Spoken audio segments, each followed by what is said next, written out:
नमस्कार सर शेतकरी मित्रांनो, आपण किसान संवाद, सीताफळ महासंघ तसेच वसंतराव नाईक कृषी विद्यापीठ परभणी अंतर्गत जे येणारं संशोधन केंद्र आहे, सीताफळ संशोधन केंद्र आंबेजोगाईला, त्या अंतर्गत आपण आंबेजोगाई सीताफळ संशोधन केंद्राची वाटचाल आणि नियोजन यासाठी आपण सर्वजण जमलेलो आहात। यासाठी सर्वजण जे शेतकरी मंडळी आणि पॅनलिस्ट आलेले आहेत त्या सर्वांचं मी सीताफळ महासंघातर्फे स्वागत करतो। माननीय डॉक्टर मुंडे साहेब या अंतर्गत आपल्याला सर्वांना मार्गदर्शन करणार आहेत आणि त्यांचा तिथले ते प्रभारी अधिकारी आहेत आणि त्या अंतर्गत तिथं वेगवेगळे संशोधन केले जाते सीताफळावर। आपल्या महाराष्ट्रामध्ये 3 संशोधन केंद्र आहे, त्यापैकी एक आंबेजोगाईचं संशोधन केंद्र आहे आणि डॉक्टर गोरा मुंडे गेल्या 12 वर्षापासून त्यांचं शिक्षणामध्ये म्हणजे यूजीला पीजीला ते शिकवतात। त्यांचे अनेक विद्यार्थी याला MSc BSc झालेले आहेत आणि या संशोधन केंद्राला असताना डॉक्टर साहेबांनी विविध जातींवर काम केलेलं आहे। तिथून कलमांची उपलब्धता आपल्याला शेतकरी मंडळींना मोठ्या प्रमाणावर होते आणि हे या सर्व याच्यामध्ये कुठली कलम कुठल्या जातीची अवेलेबल तिथून होणार आहेत या किंवा तिथे कुठलं संशोधन झालेलं आहे या बाबतीत आणि काही तांत्रिक बाबतीत सुद्धा सीताफळाच्या बाबतीत आपल्याला डॉक्टर मुंडे साहेब आपल्याला मार्गदर्शन करणार आहे। आजच्या या वेबिनारसाठी माननीय डॉक्टर सुनील लोहाटे साहेब मला दिसत आहेत, डॉक्टर जयंतराव महल्ले साहेब हजर झालेले आहेत। या सर्व मंडळींचं मी स्वागत करतो आणि मुंडे साहेबांना विनंती करतो त्यांनी त्यांचं मार्गदर्शन सुरू करावं। धन्यवाद बोंडे सर। तर आपण आताच बोंडे सरांकडून सीताफळ संशोधन केंद्र आंबेजोगाई जे की वसंतराव नाईक मराठवाडा कृषी विद्यापीठाच्या अंतर्गत येतं, या संशोधन केंद्राला आपण सर्व शेतकरी, सीताफळ उत्पादक शेतकरी महासंघ याने वेळोवेळी सहकार्य केलेले आहे आणि संशोधन केंद्राच्या वाटचालीमध्ये सर्वसामान्य शेतकरी, कृषी मंत्री, कुलगुरू या सर्वांचं सहकार्य मोठ्या प्रमाणामध्ये मिळाल्यामुळं या संशोधन केंद्राने आपलं संशोधनाची दिशा आणि शेतकऱ्याप्रती आपलं जे उत्तरदायित्व आहे हे अगदी चांगल्या पद्धतीनं निभावलेलं आपणास दिसून येईल। तर मला आपण जी संधी दिलेली आहे आणि विषय जो दिलेला आहे तो अत्यंत म्हणजे शेतकऱ्याशी अतिशय निगडीत आहे, तो अतिशय त्यांच्या जिव्हाळ्याचा प्रश्न आहे। कारण सीताफळाची कुठेही रोपं घ्यायची असतील तर प्रथम शेतकरी विद्यापीठाचं नाव त्याच्या समोर डोळ्यासमोर येतं आणि त्याला असं वाटतं की मला जातीवंत रोपं मिळावे, चांगली रोपे मिळावे आणि जे काही नवनवीन संशोधन होत असतं त्या माध्यमातून मी त्या संशोधन केंद्राच्या विद्यापीठाच्या संपर्कात राहावं। तर आमचे माननीय कुलगुरू डॉक्टर अशोक धवन सर तसेच माननीय संचालक संशोधन डॉक्टर दत्तप्रसाद वासकर सर यांच्या सुनियोजनबद्ध विकासातून या संशोधन केंद्राने खूप मोठी झेप आता घेतलेली आहे। आता प्रत्येक मुद्द्यांना मी स्पर्श करणार आहे। आपण एक एक मुद्दा घेऊया आणि त्याच्यावर विश्लेषणात मी माझं मत आणि या संशोधन केंद्राचं मत, या विद्यापीठाचं मत त्यावर मांडणार आहे। तर संशोधन केंद्राची वाटचाल हा आपला पहिला भाग राहणार आहे आणि संशोधन केंद्राचं पुढचं जो काही नियोजन आहे त्यावर मी या संशोधन केंद्राची इत्थंभूत माहिती आपणास सादर करणार आहे। तर संशोधन केंद्राची आतापर्यंतची वाटचाल आपण एकंदरीत पाहूया।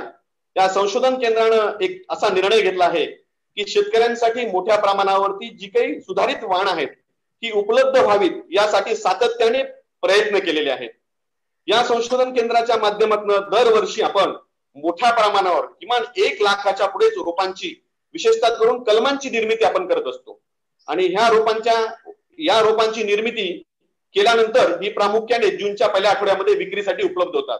प्रामुख्याने सीताफळामधली जी वाण आपल्याकडे विद्यापीठाने विकसित केलेली आहे त्यामध्ये प्रामुख्याने जो वाण येतो तो आहे धारूर 6, त्याबरोबरच बालानगर, TP7, आकाशस्थान, हनुमानफळ, रामफळ इत्यादीची सुद्धा कलमे या संशोधन केंद्राच्या माध्यमातून आपण शेतकऱ्यांना पुरवलेली आहेत। ही रोपे केवळ आपल्या महाराष्ट्रापुरती सीमित राहिलेली नाही आहेत, तर या रोपांचा सुद्धा विस्तार इतर राज्यांमध्ये गेलेला आहे। तामिळनाडू कृषी विश्वविद्यालयानं जे की 1 दर्जाचं आहे तिथे सुद्धा या संशोधन केंद्राच्या माध्यमातून आपण रोपं दिलेली आहेत। मध्य प्रदेशमध्ये सुद्धा फळ संशोधन केंद्र आहे, त्याचबरोबर आंध्र प्रदेशमध्ये जे फळ संशोधन केंद्र आहे तेथील जे शेतकरी आहेत यांनी मोठ्या प्रमाणावरती या संशोधन केंद्रातून संशोधित झालेल्या वाणांची रोपं आपल्या क्षेत्रावर लागवड केलेली आहे। त्यामुळे केवळ हा महाराष्ट्रापुरता आता सीमित प्रश्न राहिलेला नसून इतर राज्य सुद्धा या सीताफळ लागवडीकडे मोठ्या प्रमाणात वळलेले आहेत त्यामुळे आपण अधिक जागरूकतेने सीताफळाकडे आता या दृष्टीने एक कमर्शियल फ्रूट क्रॉप म्हणजे एक नगदी पीक म्हणून पाहायला आपण आता मागे पुढे पाहता कामा नये. या सीताफळाची लागवड, त्याची अभिवृद्धी, त्याचे संगोपन करणं, त्याची गुणवत्ता मिळवणं या दृष्टिकोनातून खूप प्रयत्न पुढे करणे आपण सर्वांनी मिळून आवश्यक झालेले आहे. दुसरी बाब म्हणजे महाराष्ट्राच्या सुद्धा कानाकोपऱ्यात ही रोपं गेलेली आहेत. केवळ राज्यांमध्येच नव्हे तर जळगाव असेल, अहमदनगर असेल, नागपूर असेल, अकोला असेल, सोलापूर असेल आणि मराठवाड्यातल्या आठही जिल्ह्यांमध्ये आपण मोठ्या प्रमाणावरती सीताफळाची कलमे, ही सर्व कलमे शेतकऱ्यांसाठी उपलब्ध करून दिलेली आहेत. ज्यामुळे शेतकऱ्यांना एक शाश्वत सोर्स ज्या आपण म्हणतो तो उपलब्ध झालेला आहे. संशोधन केंद्रामध्ये मी 2016 रोजी रुजू झाल्यानंतर आज तागायतपर्यंत जर पाहिलात आपण तर जवळपास या संशोधन केंद्राच्या माध्यमातून 250 हेक्टर व त्यापेक्षाही जास्त सीताफळाची लागवडीखालचा क्षेत्र वाढलेला आहे. दुसरी बाब प्रकर्षाने जे सांगायची आपल्याला आहे तर ज्या ज्या वेळेला ही आम्ही रोपं शेतकऱ्यांना देतो तर त्यांचाही फीडबॅक आम्हाला अत्यंत आवश्यक असतो. जिथे जिथे रोपं आम्ही दिली याची नोंदवही असते आमच्याकडे, त्यांचा फोन नंबर असतो आणि त्या शेतकऱ्यांच्या शेतावर सुद्धा आम्ही प्रत्यक्षात भेट देतो. आष्टीमधीलच एक शेतकरी म्हणून होते सांगळे आणि जालन्यामध्ये पाटील म्हणून शेतकरी होते. यांनी आपली 2017 साली धारू 6 ही नवीन वाहन विकसित झालेली रोपे घेऊन त्याची लागवड केली आणि कालांतराने 3 वर्षाचा कालखंड झाल्यानंतर त्यांच्यात आपल्याला ज्या काय प्रतिक्रिया आल्या, फीडबॅक म्हणतो आपण शेतकऱ्यांकडून, तो अतिशय चांगला मिळाला. त्यांचं असं म्हणणं आहे सर की ही फळं अत्यंत गोड आहेत, मधुर आहेत आणि आकाराने मोठी आहेत. ते साधारणतः ही अर्धा किलो पर्यंत 500 ग्रॅम पर्यंत ही फळे होतात आणि चविष्ट सीताफळ आहेत. इतरांशी जर आपण तुलना केली फळांची तर अगदी गोड चव आहे. म्हणजे दारू 7च विचार आपण केला तर साखरेचं प्रमाण 19% आहे आणि TSH ज्याला आपण म्हणतो घनद्रव्य पदार्थ याचं प्रमाण 23% आहे, जे इतर सीताफळामध्ये आढळत नाही. त्यामुळे याच्यावर प्रक्रिया करणं आपल्याला सुलभ होतं. आता या संशोधन केंद्राच्या माध्यमातून शेतकऱ्यांना अगदी दर्जेदार गुणवंत रोपांचा दरवर्षी पुरवठा केला जातो. तर माझी विनंती आहे आपल्या सर्व शेतकरी बांधवांना या निमित्तानं की आपण जेव्हा केव्हा रोपांची मागणी करत असता किंवा बाबत विचार करत असता तर किमान एक फोन आपण जर मला केला तर मी निश्चितपणाने आपल्याला मी मार्गदर्शन करण्यासाठी उपलब्ध राहील अशी ग्वाही मी या प्रसंगी आपल्या सर्वांना देतो. कारण मुळातच काय होतं, रोप निवडीपासूनच सर्व गोष्टींचा आरंभ होतो. पुढे मग काही धोके होतात ते आपल्याला पचवणं किंवा ते सहन करणं आवाक्याच्या बाहेर होऊन जातं. त्यामुळे जातीवंत रोपांची निवड करणं, त्याचं संगोपन करणं, त्याची वाढ करून आणणं आणि शास्त्रज्ञांशी सुसंगत राहणं, वेळोवेळी त्यांच्या बरोबर आपल्या विचारांची आदान प्रदान करणं हे आता अगदी सुनिश्चित झालेलं आहे. त्यामुळे याचा उपयोग आपण शास्त्रज्ञाच्या माध्यमातून, प्रगतशील शेतकऱ्याच्या माध्यमातून करणं शेतकऱ्यांनी अनिवार्य झालेलं आहे. पुढे मला असं सांगायचं आहे की संशोधन केंद्राच्या माध्यमातून की आता शेतकरी म्हणतात की लागवडीच्या अंतराबाबत बरंच प्रश्नचिन्ह असतो. तर मग आमचे एकदा कृषी मंत्र्यांच्या अधिपत्याखाली एक मीटिंग झाली आमची आणि त्याच्यामध्ये आम्ही हा मुद्दा श्याम गट्टाणी साहेब त्याला उपस्थित होते, इतर पदाधिकारीही महासंघाचे उपस्थित होते. तर त्यांनी आम्ही सर्वांनी असं नियोजन केलं की अतिघन लागवड आता सर्व जसं डाळिंबामध्ये पाहतो आपण, पेरूमध्ये पाहतो आपण, मग सीताफळासाठी जे शासन मानांकानुसार 5 बाय 5 मीटर हे लागवडीचं अंतर आहे ते आता थोडस यावरही विचार करण्याची आता योग्य वेळ आलेली आहे. त्या दृष्टिकोनातून आमचा जो शास्त्रज्ञाचा विद्यापीठ स्तरावरचा गट असतो, जो विभाग प्रमुख डॉक्टर तांबे सरांच्या, डॉक्टर वाघमारे सरांच्या अधिपत्याखाली झाला, त्याच्यामध्ये असं ठरलं की लागवडीचं अंतर आपण 5 बाय 5 मीटर पेक्षा कमी असणं आवश्यक आहे, ज्याला आपण हाय डेन्सिटी प्लांटिंग म्हणतो. तर त्यांच्या अधिपत्याखाली झालेल्या मीटिंगमध्ये हा निष्कर्ष आमचा झाला की आपण लागवडीचं अंतर कमी करणं आवश्यक आहे. त्या दृष्टिकोनातून आम्ही जवळपास 6 स्पेसिंग वेगवेगळ्या अंतराच्या घेतलेल्या आहेत. 5 by 2 metre, 5 by 3 metre, 5 by 4 metre, 6 by 2 metre आणि 6 बाय 3 मीटर अशा पद्धतीचा एक नवीन प्रयोग आपण या संशोधन केंद्रामध्ये राबवत आहोत. ह्या हाय डेन्सिटी प्लांटिंगचा हे दुसरं वर्ष आहे. त्यामुळे आणखी 1-2 वर्षाचा कालखंड गेल्यानंतर आपल्याला त्यातून काही जो निष्कर्ष मिळेल तो सर्व शास्त्रज्ञाच्या माध्यमातून, कारण कोणतीही शिफारस जर द्यायची असेल, काही सांगायचं असेल तर त्याचं पहिलं प्लॅटफॉर्म असतं की शास्त्रज्ञांबरोबर संवाद होणं. विद्यापीठाची जी प्रक्रिया आहे तिचा पूर्णतः अवलंब करून लागवडीबाबतची शिफारस योग्य त्या पद्धतीनं करण्याची जी प्रक्रिया आहे तिचा अवलंब करूनच येणाऱ्या कालखंडामध्ये आपण याबाबत लागवडीची शिफारस निश्चितपणानं शेतकऱ्यांना देऊ. दुसरा एक प्रश्न असतो शेतकऱ्यांचा नेहमीसाठी की सर छाटणी कधी करावी, कारण बऱ्याच मतमतांतर आहेत की याबाबत मध्ये छाटणी कधी करावी सर, कोणत्या महिन्यामध्ये करावी, याबाबत सुद्धा अशाच पद्धतीचं तिथं टेक्निकल प्रोग्राम मध्ये आमच्या चर्चा होते, जिथे सगळे शास्त्रज्ञ उपलब्ध असतात, सर्वांचं विचारमंथन होतं आणि त्याच्यामध्ये सुद्धा अशाच पद्धतीचा एक नवीन प्रयोग आपण हाती घेतलेला आहे, ज्यामध्ये प्रामुख्याने आपली छाटणी प्रामुख्याने 10 सेंटीमीटर, 20 सेंटीमीटर आणि 30 सेंटीमीटर याचा कालखंड ठरलेला आहे.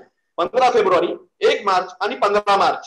आणि अलीकडेच बऱ्याच शेतकऱ्यांबरोबर संवाद साधल्यानंतर त्यांनी सुद्धा असं सांगितलं की सर, जर 15 मे आणि 1 जूनच्या कालखंडामध्ये जर छाटणी झाली तर तुम्ही जर तुमच्या प्रयोगामध्ये हे समाविष्ट केला तर आपल्याला काही निष्कर्षापर्यंत पोहोचता येईल. तर शेतकऱ्यांची ही सुद्धा मागणी ग्राह्य धरता आपण या 2 पद्धतीच्या ज्या काही ट्रीटमेंट्स म्हणू आपण त्याचा सुद्धा अंतर्भाव आपल्या प्रयोगामध्ये केलेला आहे. आणि याचे निष्कर्ष आता हे दुसऱ्या वर्षामध्ये हा आपला प्रयोग जात आहे, त्यामुळे याचा जो निष्कर्ष आपल्याला येईल की अचूक किती फांदी आपण छाटावी, किती सेंटीमीटरहून ती छाटावी, कोणत्या महिन्यामध्ये कोणत्या डेटला ती छाटावी, याच्या निष्कर्षापर्यंत आपण जेव्हा पोहोचू तेव्हा आपण त्याची एक ठोस शिफारस शेतकरी बांधवांना या निमित्तानं देणार आहोत. ही एक अतिशय महत्वाची बाब शेतकऱ्यांसाठी आहे. तर प्रामुख्याने नंतर सीताफळाच्या ज्या विविध वाण आता विकसित झालेले आहेत, जसं या विद्यापीठानं प्रामुख्याने 2 वाण दिलेली आहेत. एक आहे धारूर 6, दुसरा आहे TP7. तसेच राहुरी कृषी विद्यापीठांतर्गत देखील फुले पुरंदर, फुले जानकी ह्या सुद्धा वाण त्यांनी तिथून शोधलेली आहेत. या वाणांचा देखील आपण अंतर्भाव करून आपल्या भागामध्ये याचा तुलनात्मक अभ्यास केलेला आहे. म्हणजे ह्या ज्या 6 जाती आहेत सीताफळांमधल्या, ह्या एकाच प्रक्षेत्रावर एकाच सिच्युएशन मध्ये म्हणतो आपण, same soil, same climate and with same fertiliser doses, याचं पूर्ण समसमांतर ठेवून ह्या जाती या हवामानासाठी कशा पद्धतीने परफॉर्मन्स करत आहात, त्यांच्यामध्ये काय बदल आढळतो, कोणती जात अधिक उत्पन्न देऊ शकते, वातावरणातील होणाऱ्या बदलांना तग धरू शकते, याचा सुद्धा अभ्यास या संशोधन केंद्राच्या माध्यमातून सुरू झालेला आहे. त्याचेही निष्कर्ष आपल्याला प्राप्त झाल्यानंतर आपण याच्यामध्ये एक ठोस निर्णय शेतकऱ्यांना देऊ की या 6 जातींपैकी ही जात प्रामुख्याने अधिक उत्पादन देणारी, अधिक गुणवत्ता असणारी फळं या जातीमध्ये आपल्याला आढळून आलेली आहेत. तर प्रामुख्याने आपण या जातीचा अंतर्भाव प्रामुख्याने करावा. दुसरा, आपल्याकडे एक केंद्र शासनाची योजना आहे सीताफळ संशोधन केंद्रांतर्गत, all India coordinate research project on arid zone fruit, ज्याला आपण शुष्क भागातील फळपिक योजना केंद्र शासनाची, त्या माध्यमातून मोठं काम या संशोधन केंद्राच्या माध्यमातून चालतं. दरवर्षी आपण सप्टेंबर एंड, ऑक्टोबर, नोव्हेंबर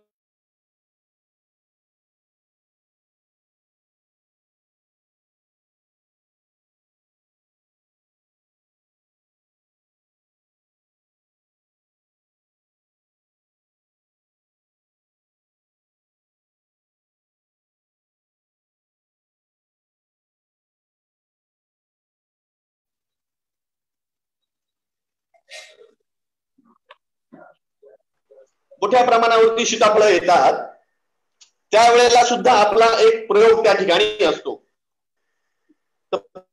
प्रामुख्याने त्यामध्ये जर्मप्लाझम सर्वे, कलेक्शन आणि इव्हॉल्युशन अशा 3 टप्प्यांमध्ये आपण काम करतो. तर मराठवाड्यामध्ये प्रामुख्याने आम्ही जेव्हा हा अभ्यास दौरा करतो तेव्हा अभ्यास दौऱ्यामध्ये आम्हाला म्हणजे नांदेडच्या काही भागामध्ये, बीड जिल्ह्यातल्या काही भागामध्ये, काही लातूर भागामध्ये, काही औरंगाबादच्या भागामध्ये अशा पॉकेट्समध्ये सीताफळाचे निसर्गदत्त उपलब्ध असलेले विविध मान आम्हाला आढळतात. मग जेव्हा आम्ही हा अभ्यास दौरा आरंभतो आणि पाहणी करण्यासाठी जातो तेव्हा आम्हाला सीताफळामध्ये काही गुणवैशिष्ट्ये सापडतात. जसे काही सीताफळामध्ये बियांचं प्रमाण कमी असणे, काही सीताफळाला जे सेल्फ लाईफ म्हणतो आपण ते अधिक असणं, काही सीताफळामध्ये गोडवा जास्त असणं, काही सीताफळ लवकर काढणीला येणं, अशी जी गुणवैशिष्ट्ये आढळतात त्या सीताफळांचा संग्रह आपण आपल्या निमित्तानं करत असतो. अलीकडेच मी मागच्या वर्षीचा अनुभव आपल्याला सांगेन की मी मुखेड आणि कंधार या साईडला गेलो असता तेथे सुद्धा मला निसर्गदत्त 750 ग्रॅमचं एक सीताफळ आढळलं, ज्याच्यामध्ये केवळ 12 ते 13 बिया होत्या. शुगरचं प्रमाण, साखरेचं प्रमाण सर्वोत्तम 30% होतं आणि TSS सुद्धा 32% पर्यंत आढळलं. मग अशी गुणवैशिष्ट्ये असलेली सीताफळांच्या कलमकाऱ्या आपण घेऊन येतो, आपल्या असलेल्या जर्मप्लाझम लाईन मध्ये त्याचा संग्रह करून ठेवतो. अशा एकूण या संशोधन केंद्रामध्ये 20 जर्मप्लाझम लाईन वेगवेगळ्या वाणांचा संग्रह आपण करून ठेवलेला आहे. हा वाणांचा संग्रह करण्यामागे सुद्धा एक उद्देश आहे की हे जे गुणवैशिष्ट्ये आढळतात यांचा उपयोग आपण ब्रीडिंग प्रोग्राम जो असतो त्यामध्ये आपण करू शकतो आणि चांगली अधिक गुणवत्ता असलेली सीताफळ विकसित करू शकतो. त्या दृष्टिकोनातून ही संशोधन केंद्र आपण संशोधन केंद्र प्रयत्न करत आहे. सीताफळामध्ये या संशोधन केंद्राच्या माध्यमातून एक रिकमेंडेशन पण आपण दिलेलं आहे. सीताफळासाठी उपयुक्त असलेली जमीन कशी असावी, प्रामुख्याने सीताफळासाठी जी जमीन असावी प्रामुख्याने ती उथळ उखळ गाळयुक्त चिकन पोयटा जमीन व त्या खालोखाल मध्यम हलकी जमीन या सीताफळ लागवडीसाठी असावी, असा आपण शिफारस सीताफळ संशोधन केंद्राच्या वतीनं केलेले आहे. तर प्रामुख्याने एक वाण आपण विकसित केला दारूचा, एक शिफारस आपण या संशोधन केंद्राच्या माध्यमातून दिलेली आहे. अशा पद्धतीचं संशोधन हे अव्याहतपणे चालणारी प्रक्रिया असल्यामुळे सतत आपण या संशोधन प्रक्रियेमध्ये शेतकऱ्यांना सहभागी करून घेतो. त्यांच्याही काही अडचणी असतील तर त्याही विचारांती घेतो आणि आपण एक या सायंटिफिक ऍडवायझरी कमिटीमध्ये हे सगळं मत मांडून नवीन दिशा सुद्धा त्याची आपण निश्चित करून नवनवीन प्रयोग आपण हाती घेतो.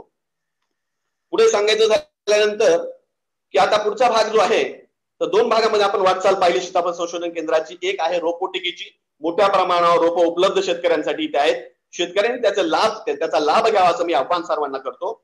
संशोधन केंद्रात संशोधनाची दिशा सुद्धा निश्चित आहे. त्या अंतर्गत high density planting, pruning practices, त्यानंतर छाटणी अशा पद्धतीचे प्रयोग आपल्या संशोधन केंद्राच्या माध्यमातून चालू आहेत आणि काही जे नवनवीन प्रयोग शेतकऱ्यांना अपेक्षित आहेत त्याबाबतही आपण या ठिकाणी हाती घेतलेली आहेत.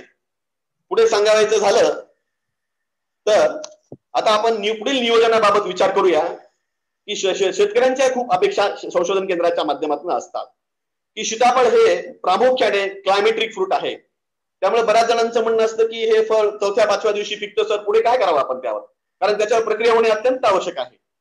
आणि मग जसं काढणी पश्चात तंत्रज्ञान आपण असं म्हणतो की व्हॅल्यू ऍडिशन व्हावं, व्हॅल्यू ऍडिशन मधूनच शेतकऱ्यांना मोठ्या प्रमाणामध्ये नफा मिळतो आणि त्या दृष्टिकोनातून संशोधन केंद्रानेही आपला पोस्ट हार्वेस्ट टेक्नॉलॉजीचा विभागावर थोडंसं काम करणं आवश्यक आहे, ही अपेक्षा शेतकऱ्यांची रास्त आहे. तर त्या दृष्टिकोनातूनही आपण अलीकडेच पाहिलं आहे की बरेच शेतकरी उत्पादक कंपन्या स्थापन होऊन माझ्याकडे बरेच शेतकरी आले, मी त्यांनाही मार्गदर्शन केलं आणि एक असा पाचोड या ठिकाणी प्रोसेसिंग प्लांट आपण उभा केलेला आहे आणि तिथे मोठ्या प्रमाणामध्ये गर काढण्याची प्रक्रिया चालू आहे आणि हा गर जवळपास 20 डिग्री सेंटीग्रेड तापमानाला 6-7 महिन्यापर्यंत राहतो आणि व्हॅल्यू ऍडिशन याच्यामध्ये जेव्हा आपण त्याचं रूपांतर पाहतो, जे सीताफळ आपल्याला 80 ते 100 रुपये किलोने विकायचे असतात तेच गर आपण पाहिला तो 150 ते 200 रुपये प्रति किलो या दराने तो सीताफळाचा गर आपण विकतो. म्हणजे साधारणतः आपल्याला दुप्पट नफा यामध्ये होतो.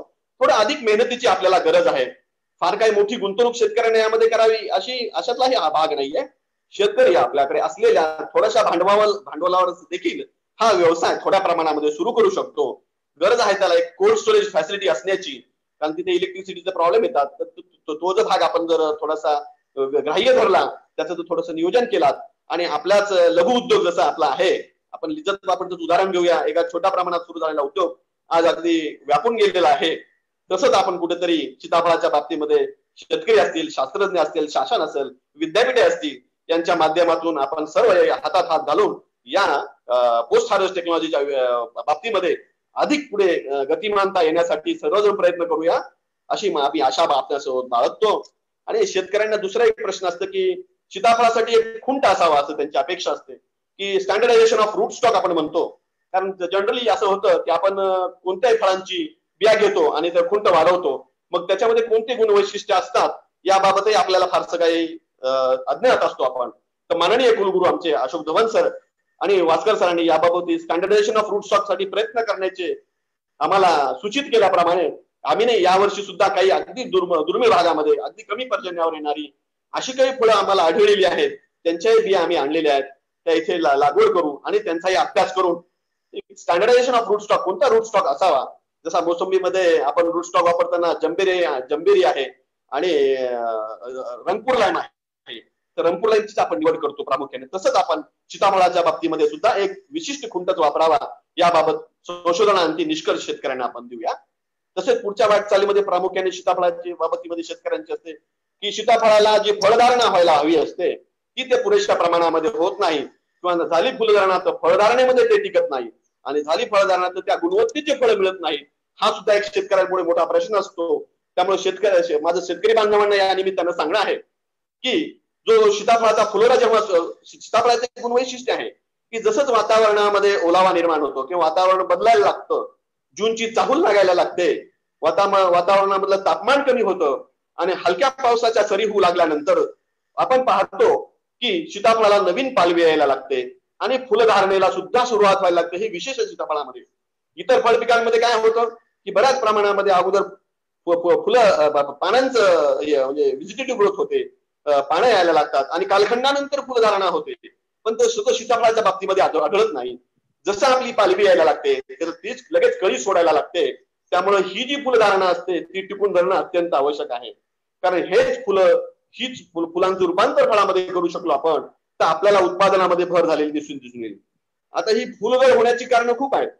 सतत वाढलेलं तापमान, अचानक कमी झालेलं तापमान, त्याचबरोबर आपल्या पावसामध्ये होणारा खंड, या कारणाने देखील मोठ्या प्रमाणात फुलगळ होते अचानकपणाने.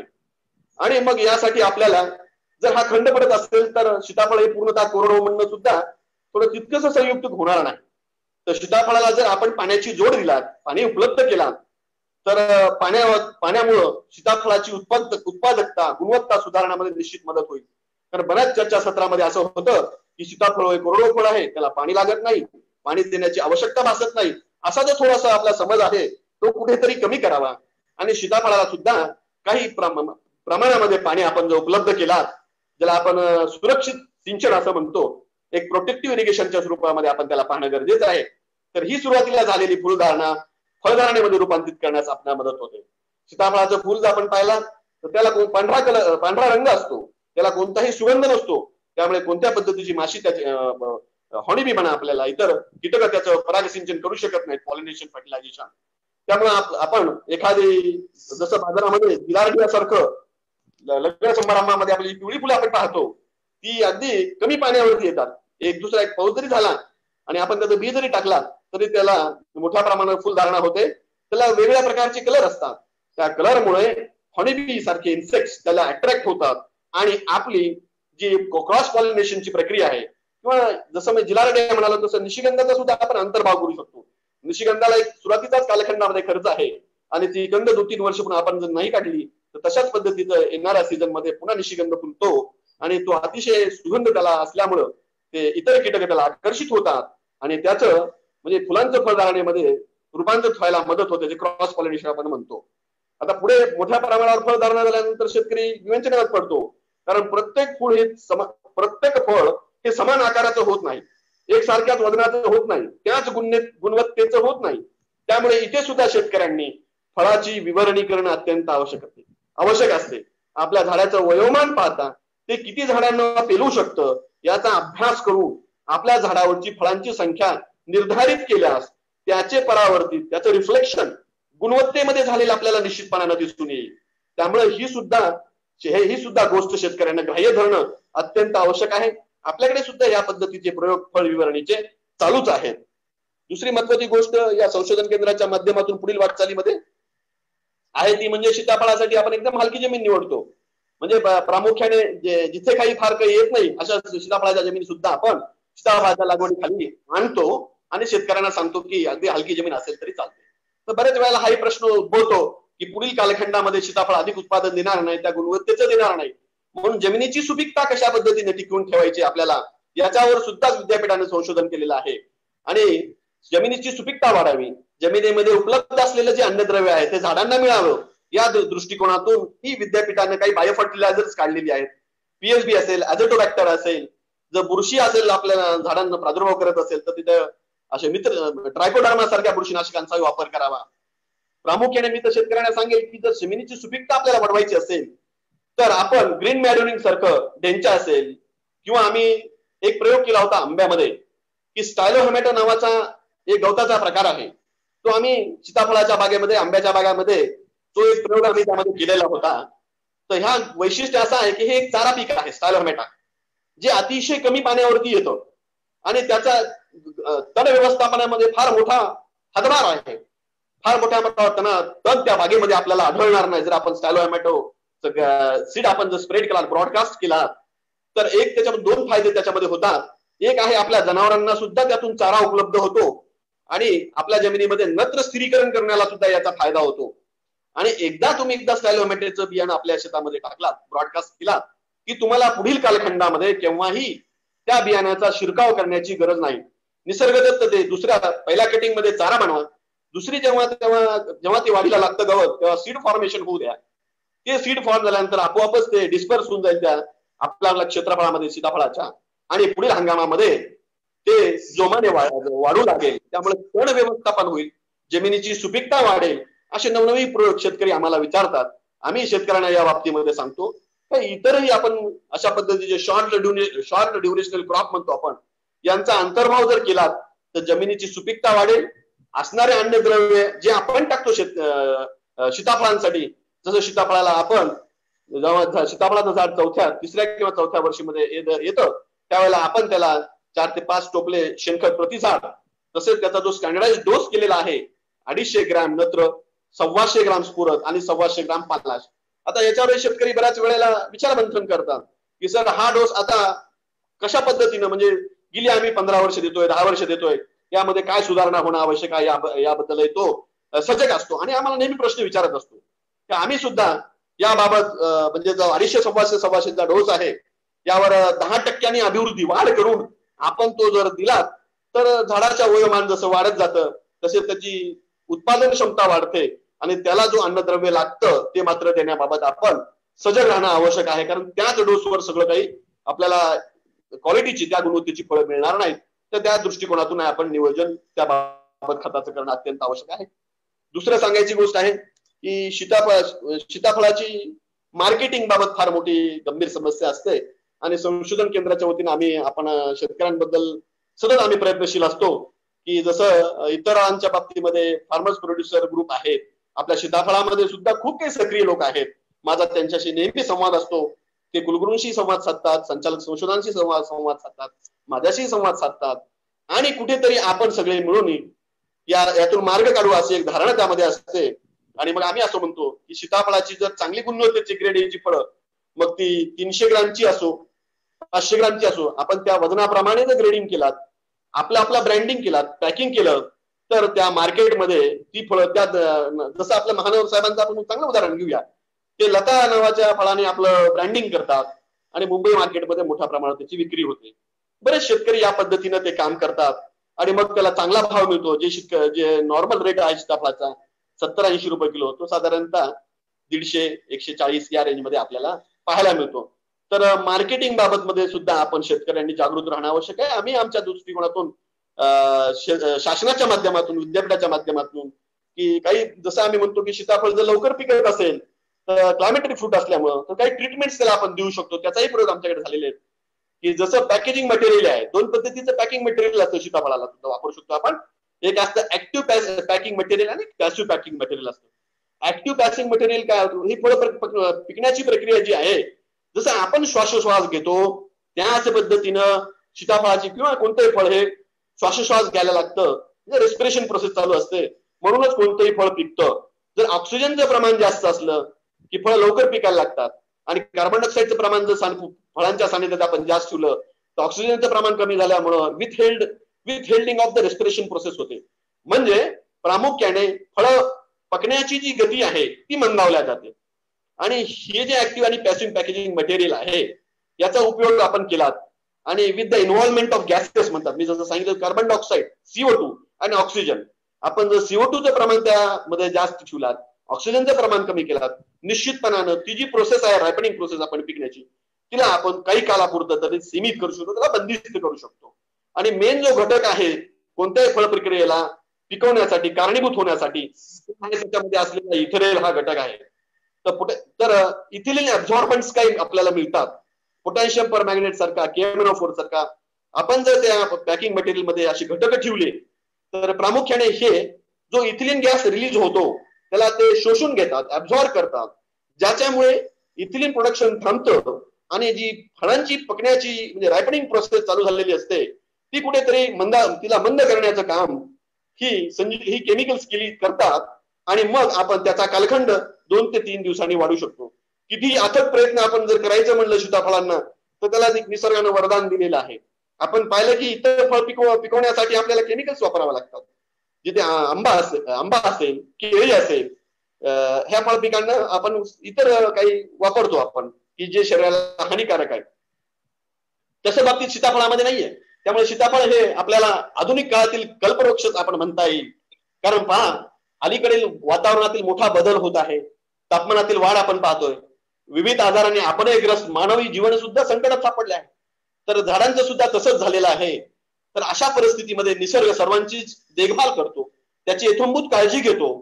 तर आपल्याला कालांतरानं निसर्ग, मी तर असं मानतो की प्रत्येक फळ पिकाला तो संधी देतो. एकेकाळी आपण आंब्याला संधी दिली, त्याच्यानंतर मोसंबीला संधी दिली, आणि काळानं आता सांगितलेलं आहे आपल्याला की कोरडवाहू फळ पिकं जी आहेत, मग ते आपली सीताफळ असो, आवळा असो, चिंच असो, यांना येणाऱ्या काळामध्ये आपल्याला आपली मुख्य पिके म्हणून त्याचा अंतर्भाव करणं काळाची गरज बनणार आहे. त्यामुळे शेतकऱ्यांनी आपल्याकडे उपलब्ध असलेल्या क्षेत्रफळाचा विचार करता, पाण्याचं नियोजन करता, आपण काही कोरडवाहू फळ पिकांच्या बाबतीमध्ये, जांभूळ सुद्धा एक चांगलं फळ पीक आहे, बरेचसे लोक त्या शुगरच्या बाबतीमध्ये आपण पाहतोय, त्यामुळे त्यालाही फार महत्व वाढणार आहे. जांभळाचा दर आता आपण पाहिला जून मध्ये तर 200 रुपये किलो असतं. त्यामुळे आपण याबाबत सजग राहा. शेतकरी बांधवांना माझं या निमित्तानं सांगणं आहे की आपण कोरडवाहू फळ पिकांच्या बाबतीमध्ये अधिक जागृत राहा. कोरडवाहू फळ पिकांचा अंतर्भाव करा. आपण ही मोसंबीची असेल, केळी असो, आंबा असो, इतरही फळपिके आपण त्यामध्ये वेगळी ठेवणार नाही, आपण तिथं लावणार आहे. पण त्याचबरोबर ही फळपिकं जर लावली तर आपली आर्थिक उन्नती होईल, भरभराटी होईल, आणि काही स्रोत आपल्याला सुद्धा आवश्यक आहे. उत्पन्नाचा स्रोत, हमी स्रोत आपल्याला आवश्यक आहे. त्या दृष्टिकोनातून सर्व शेतकरी बांधवांना माझी कळकळीची विनंती आहे, किंवा आमच्या विद्यापीठाच्या माध्यमातून, आमच्या कुलगुरूंच्या माध्यमातून, संचालक संशोधनाच्या माध्यमातून, विभाग प्रमुखांच्या माध्यमातून आणि प्रभारी अधिकारी या नात्यानं मी आपल्या सर्व शेतकरी बांधवांना विनंती करेन की आपण कोरडवाहू फळ पिकांचा आता थोड्याफार प्रमाणामध्ये आपल्या शेतामध्ये अंतर्भाव करा. त्याला दुर्लक्ष चालणार नाही. अंतर्भाव करणं आता ही काळाची गरज आहे. आपल्याला स्रोत, हमी स्रोत हवा आहे, आणि आपली उन्नती हवी आहे, देशाला उन्नती आहे. माननीय पंतप्रधान महोदय आपले नरेंद्र मोदीजी साहेबांनी पण सांगितलं आहे की आपल्याला शेतकऱ्यांचं उत्पन्न दुप्पट करायचं आहे. तर केवळ या फळ पिकांचा समावेश करणं, इतर काही घटकांचा समावेश करून आपण सर्वजण शेतकरी बांधवांच्या पाठीशी राहू. त्यांच्या येणाऱ्या अडचणीवर आपण सर्वांमध्ये मात करू. माझी शेतकरी बांधवांना विनंती आहे की विद्यापीठ नेहमी आपल्या पाठीशी राहील. आमचे सर्व वरिष्ठ अधिकारी, आम्ही सर्व मिळून आपणासोबत नेहमी संवाद साधू. आपल्याला ज्या ज्या वेळेला आमची गरज भासेल त्या वेळेला आम्ही तुम्हाला सहकार्य करू. आणि प्रामुख्याने एक गोष्ट सांगायची राहून गेली, ते म्हणजे सीताफळाच्या बाबतीमध्ये मोठ्या प्रमाणावर आम्हाला जे आढळतं तो म्हणजे मिलीबग्स आहे, पिट्ट्या ढेकून. तर याचा सुद्धा आमच्याकडे प्रयोग झालेले आहेत, आणि प्रयोगांती असं सिद्ध झालं आहे की जेव्हा आपण ऍसिटामाप्राइड 1 gram in 10 litres of water किंवा इमॅडॅक्लोरोप्रिड आहे 2 ml प्रति 10 लिटर पाण्यामध्ये टाकून त्याची स्प्रेइंग घेतला तर पिट्ट्या ढेकून सुद्धा आपला आटोक्यात येतो. ह्याचाच मोठ्या प्रमाणात प्रादुर्भाव सीताफळामध्ये आढळून येतो. इतर काही जी कीड त्यामध्ये आढळून होती ते इतर झाडांवरती, जसं काही म्हणजे आमच्या झाडांना खोडकिडा लागला अलीकडे संवाद साधताना मला ते लक्षात आलं. तर मग आंब्यावरची प्रामुख्याने स्टेम बोरोड यायचा, तो आता इतरही आपल्या सीताफळाकडे देखील वळलेला आहे. तर त्याच्यावर आपण त्या दृष्टिकोनातून उपाययोजना करून आपण पुढची वाटचाल निश्चित करू. शेतकरी बांधवांना, सीताफळ उत्पादक सर्व माझ्या सदस्यांना आणि जे कोणी या माध्यमातून आमच्याशी जुडलेले आहेत यांना मी विशेष त्यांचं अभिनंदन करल की आपल्याशी माझा संवाद साधता आला. मला तुम्हाला 4 शब्द बोलता आले, 4 शब्द सांगता आली, आणि आम्ही आपल्याशी नेहमी सुसंगत राहू. नेहमीच आपले विचार, तुमचे विचार आणि आमच्या विचारांचं आदान प्रदान होत राहील. एवढं बोलून मी माझे 2 शब्द संपवतो. जय हिंद, जय महाराष्ट्र.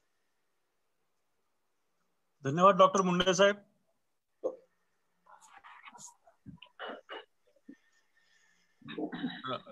डॉक्टर मुंडे साहेब धन्यवाद. हा बोला सर. Okay sir. फार छान माहिती आपण या संदर्भात दिलेली आहे. काही लोकांचे प्रश्न असतील तर ते पण आपण घेऊ. शेतकऱ्यांना प्रश्न विचारता येतील. त्याआधी माझा एक प्रश्न आपल्याला असा होता की तर संशोधन केंद्र हे फक्त जरी मराठवाडा कृषी विद्यापीठाचं असलं तरी ते महाराष्ट्रासाठी आहे की फक्त तेवढ्याच भागासाठी आपल्या आहे? नाही, आपलं संशोधन केंद्र हे पूर्ण महाराष्ट्र आहे आणि इतर सगळ्यांसाठीच आपल्याला हे प्लॅटफॉर्म आहे आपलं. आपण सर्वांना, आपल्याकडे जो कोणी शेतकरी येतो त्या सर्व शेतकऱ्यांसाठी आपण सर्व सुविधा देतो. त्यांना आपल्याकडे असलेलं जे काही संशोधित वाण असेल किंवा जे संशोधन झालं असेल, सर्व आपले कोणताही शेतकरी आपल्याकडे आल्यानंतर महाराष्ट्रातला असो किंवा इतर प्रदेशातला असो, त्याला अगदी आपण संशोधनाच्या बाबतीमध्ये पूर्णतः सहकार्य करतो.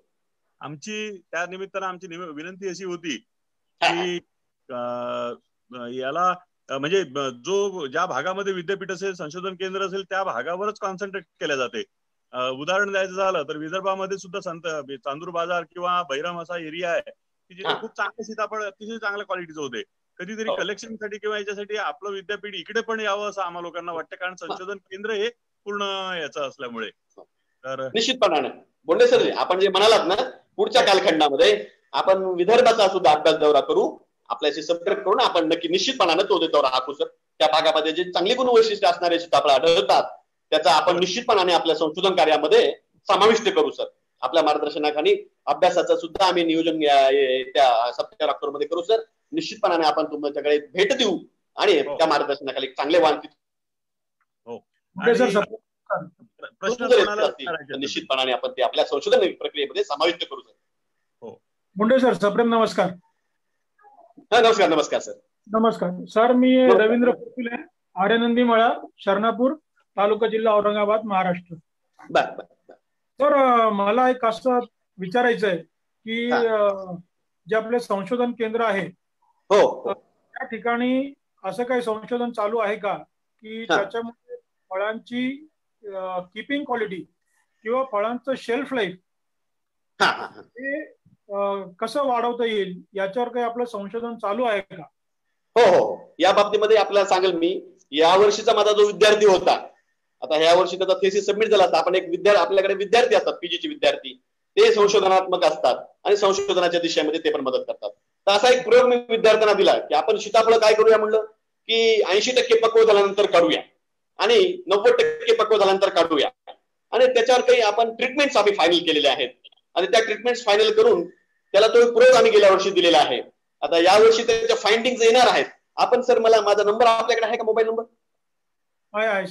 तर मोबाईल नंबरवर मला काय करायचं, तो विद्यार्थी माझ्याकडे जेव्हा सगळा डाटा घेऊन येईल तर त्याच्यामध्ये जो संशोधनाचा भाग आम्हाला आढळेल ते निश्चितपणाने मी आपल्याला शेअर करेल सर. आपल्याला सांगेल फोन करून की आम्ही या पद्धतीच्या अशा पद्धतीच्या संशोधनात्मक ट्रीटमेंट्स घेतल्या होत्या.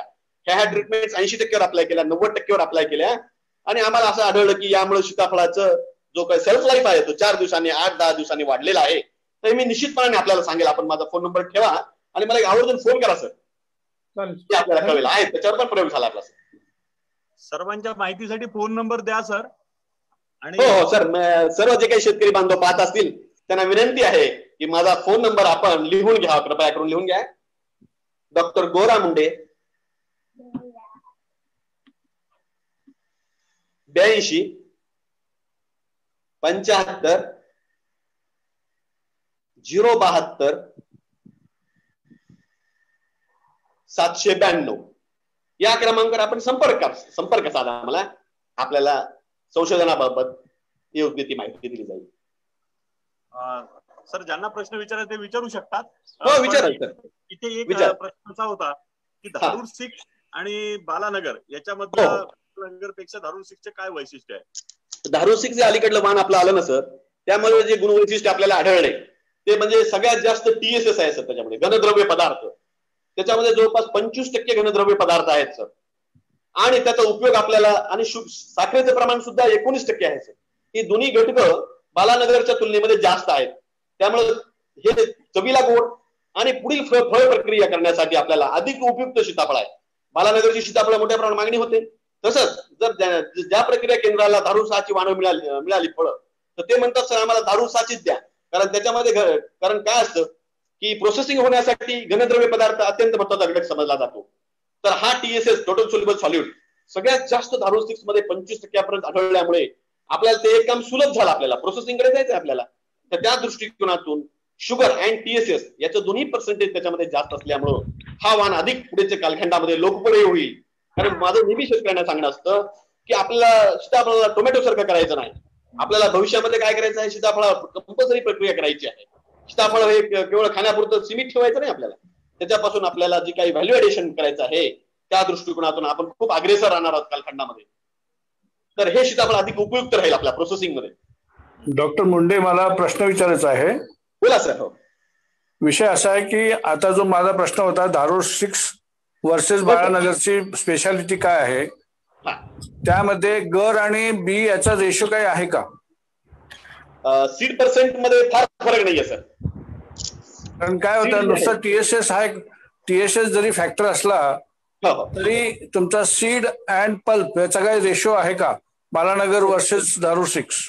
आता सीड आणि पल्प जे आहे ना सर, तर सीड आणि जवळपास सीड प्रत्येक सीताफळामध्ये आपण पाहतोय जवळपास 15 to 20% आढळतं. कारण आपण त्या दृष्टिकोनातून हे नैसर्गिक वाण आहेत ना सर, हे we are not come as a cross breeding program मधून हे आलेलं नसल्यामुळे काय झालं सर की याच्यावर धाडुसामध्ये पण सीताफळ बियांचं प्रमाण आणि बालानगरमध्ये सुद्धा बियांचं प्रमाण हे फार आपण म्हणजे निसर्गात उपलब्ध असल्यामुळे मोठं म्हणजे फार काही कमी नाहीये त्याच्यामध्ये.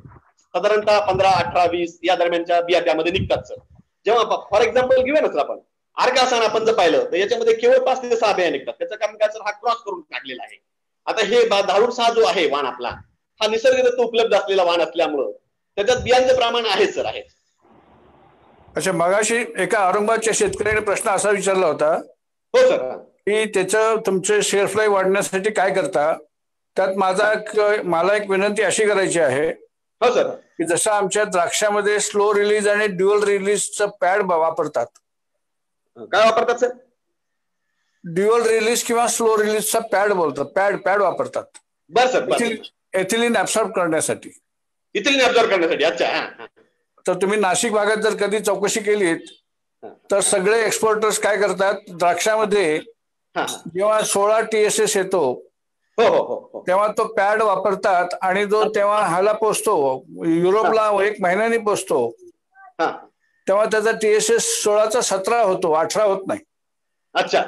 तर ते पॅड वापरलात का? कारण काय होतं माहिती का की आपण जेव्हा एखादी गोष्ट मार्केटिंग करतो हो सर त्याचं व्हॅल्यू ऍडिशन करताना आपल्याला असे सायंटिफिक अप्रोच करायला पाहिजे. बरं हा अंतर्भाव करू आपण सर पॅडचा एक. म्हणजे स्लो रिलीज आणि ड्युअल रिलीज. बरं सर, ठीक आहे, याचाही अंतर्भाव आपण करूया. आणि हे तुम्हाला तुमचे डॉक्टर तुकाराम तांबेंना माहिती आहे? बरं सर, निश्चितपणाने. ओके, धन्यवाद. Thanks sir, thanks. विलास परिहारला विचारायचं होतं काहीतरी. बोला ना सर, बोला. परिहार साहेब बोला.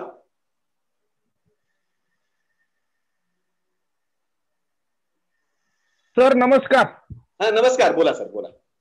सर मी विलास परिहार, चिखली तालुक्यात मी कृषी विभागात आहे आणि शेतकरी सुद्धा आहे. बरं, बोला. एक नेहमी प्रश्न विचारला जातो शेतकऱ्याकडून की बाबा भविष्यात लागवड वाढल्यानंतर दर कोसळतील का किंवा मग प्रोसेस इंडस्ट्रीमध्ये जास्त वाव आहे का याला? मी माझ्या व्याख्यानामध्ये आपण ऐकलं असेल काळजीपूर्वक. हो ऐकलं मी.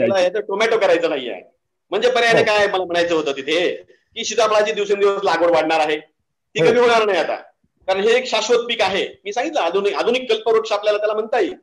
आणि शेतकऱ्यांना त्याची आता सगळ्या गोष्टी ज्ञात झाल्यात की त्याच्यातून आर्थिक उत्पन्न चांगलं मिळत असल्यामुळे शेतकरी तिकडे कल्लेला आहे मोठ्या प्रमाणामध्ये. मग आपल्याला त्याच्यावर प्रक्रिया करणं हे आता अगदी आवश्यक झालेलं आहे, मस्ट ज्याला आपण म्हणतो. तर त्या दृष्टिकोनातून मी प्रत्येकाला सांगतो शेतकरी बांधवांना की अगदी तुम्ही जर गट स्थापन केलात, लागवड केलात त्या माध्यमातून आणि आपण जसे उद्योग स्थापित केलात तर निश्चितपणानं ते अधिक फायद्याचं राहील. आपल्याला ती वेळच येणार नाही, तो प्रसंग आपल्यावरती येऊ नये म्हणून मी आतापासून आम्ही सर्व वेगळ्या प्लॅटफॉर्मवर जेव्हा आम्ही येतो, जसं प्रकाश कुलकर्णी सर म्हणाले, गडकरी साहेब म्हणाले, आणि आमचं जवळपास मीटिंग होते वर्षातून आम्ही नेहमी एकदा भेटतो, त्यावेळी हाच विषय आमचा असतो की सीताफळाचं पुढे आपल्याला घर काढणं आहे, त्याचे व्हॅल्यू ऍडेड प्रॉडक्ट्स बनवणे आहे. याबाबत आपण शेतकऱ्यांना सगळं सांगितलं पाहिजे आणि शेतकऱ्यांना जागृत केलं पाहिजे आणि त्याला ती टेक्नॉलॉजी दिली पाहिजे. त्यामुळे आमचे प्रयत्न खूप चालू आहेत. गडकरी साहेब खूप प्रयत्न करत आहात. ते सतत एक चांगले प्रयोगशील शेतकरी आहेत, नेहमी संवाद असतो. आणि त्यांची मी पाहिलं एक बोंडे साहेब असतील, आमचे कृषी मंत्र्यांकडे सुद्धा ते बैठक घेतात आणि फार चांगलं संशोधनाच्या बाबतीमध्ये किंवा संशोधन कसं असावं, काय करावं हे सुद्धा ते अगदी मनातून त्याच्यामध्ये सहभाग नोंदवतात, सांगतात, करतात. हे सुद्धा फार आवश्यक आहे. आणि त्या दृष्टिकोनातूनच आपण मग शेतकऱ्यांना सजग करतो की आपण व्हॅल्यू ऍडेड कडे जाणार आहोत आणि सीताफळामध्ये हे अनिवार्य आहे, आपल्याला करणार, आपण त्यामध्ये मागे अजिबात राहणार नाही. धन्यवाद सर. सुरेश ठाकरे साहेबांना काहीतरी विचारायचं आहे. ठाकरे सर बोला की. आमचे वाशिमचे ठाकरे साहेब आहेत का? सुरेश ठाकरे साहेब. ठाकरे सर बोला ना.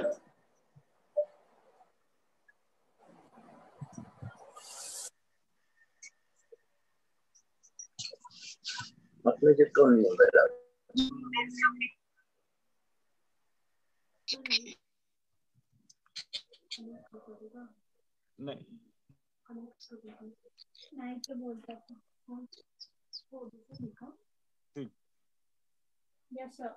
हनुमंत कदमजींना काय बोला विचारायचं? ठाकरे सर, बोला. बोला सर, बोला.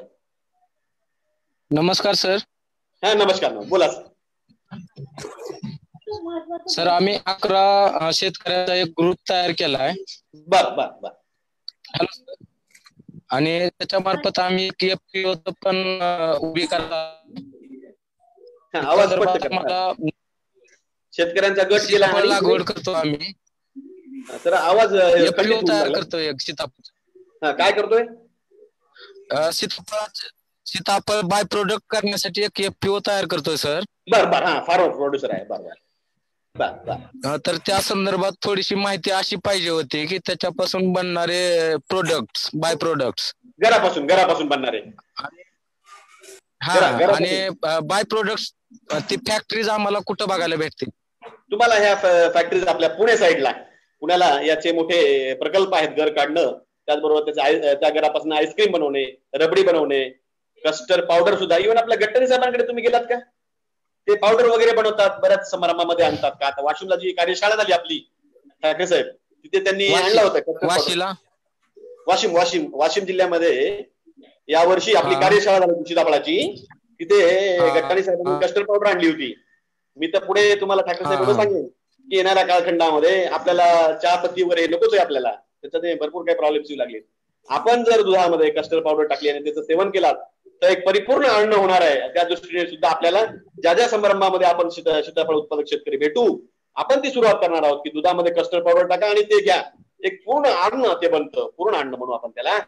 आपण तर अशा पद्धतीने ती एक चळवळ उभी केली सर्वांच्या माध्यमातून शेतकरी बांधवांच्या. त्यातल्या शेतकरी एक सीताफळ उत्पादक शेतकरी दुसऱ्याला भेटला, चहा नकोच आहे तिथे आपल्याला, आपण दूध आणि दुधामध्ये आपली कस्टर्ड पावडर टाकून त्याला दिली तर निश्चितपणाने हा व्यवसाय अभिवृद्धी होईल त्याची, आणि आपल्याला जे काही नफा त्यातून आहे तो निश्चितपणाने प्राप्त होईल.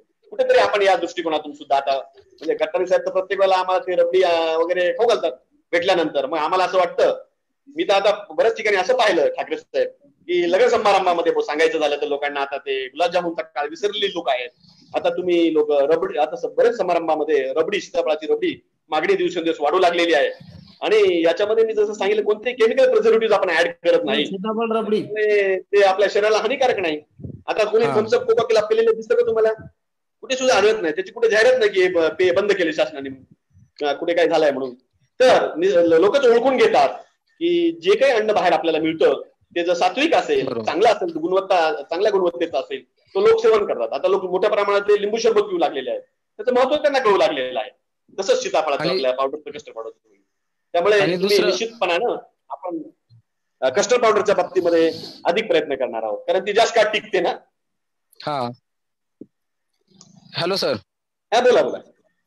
आणि दुसरी गोष्ट, मला सेंद्रिय, माझी पूर्ण शेती सेंद्रिय करतो सर. बर बर बर. तर सेंद्रिय शेती करत असताना सीताफळासाठी काय प्रॉब्लेम येऊ शकेल का त्या बाबतीत? नाही, आता प्रॉब्लेम असं केवळ सेंद्रिय शेती करण्यामुळे किंवा त्यात रासायनिक खतांचा वापर केल्यामुळे होते असं नाही. तर आपण काय करतो, त्याचे जे ठराविक मात्रा ज्या आहेत त्याचं संतुलित दिल्या आपण, तर त्याचं काही हानी होत नाही आपल्याला. माझ्याकडे स्वतः गांडूळ खत आहे. अच्छा. मी दशपर्णी अर्क माझ्याकडे आहे, डिकम्पोजर बनवतोय. बर बर बर. हा, म्हणजे सगळे आपले जसं की जीवामृत आहे, एन्झाईम आहे, मी स्वतः माझ्या शेतामध्ये मी बनवतोय. तर यापेक्षा वेगळं काही म्हणजे औषध त्यासाठी लागेल का रासायनिक सोडून? तुम्ही आता सगळं हे ऑर्गॅनिक करताय सेंद्रिय पद्धतीची. हा, सेंद्रिय पद्धती. आता तुमच्या डोळ्यापुढे झाड असतात उभे, आपल्याला काय होतं बऱ्याच वेळेला आपले झाड सुद्धा उत्तर देतात.